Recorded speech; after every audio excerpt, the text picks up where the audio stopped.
Alright, the first thing you gotta do is go to Google Docs and create a new document. Name your title something bold, something perfect. Then you just kind of want to create your outline. Man, this is really easy. You just kind of make a list of events. Just start with a chapter title and like a catchy subtitle, and then just make a list of events, just actions that take place in that chapter, for example.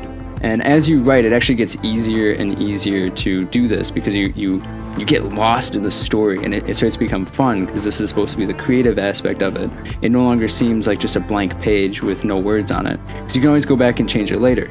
So once you have an order, you're just going to want to format it, and this is really important for ebooks and all this stuff. So just change from normal text to title for your title. It's that easy. You just highlight it or click on that line, and that's all you have to do. Change your chapters to heading 1.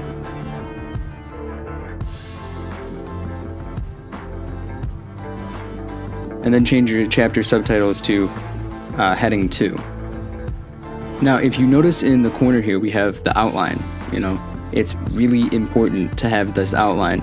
This is why we're formatting it, so it appears in the outline. This will also format it for ebooks as well as other publications. If you don't see your outline, just go to the View tab and click Show Document Outline. It's really that simple, and it's also just a great navigational tool because if you click on anything while in the outline, it will actually scroll to that point in the document. So it's really nice when you have a bunch of different pages of text because some people will even put a page break after each chapter, and you just do that by going to insert, page break. It becomes way easier to navigate when you have this outline. If you want to change any of your fonts though, any of your styles, you have to do that in this format settings. All right, let's do it again. So I'm just gonna type up pretty much everything I just told you what to do, and I'm gonna show you how I did it, and you can kind of see the process of how I go through this method. This is also available in the link below, so you can also see how it responds to different types of programs. Try copying it and pasting it into something else, and you'll notice it still keeps the formatting. Anyway, I hope you enjoyed the video. Keep writing, stay positive, it won't be long.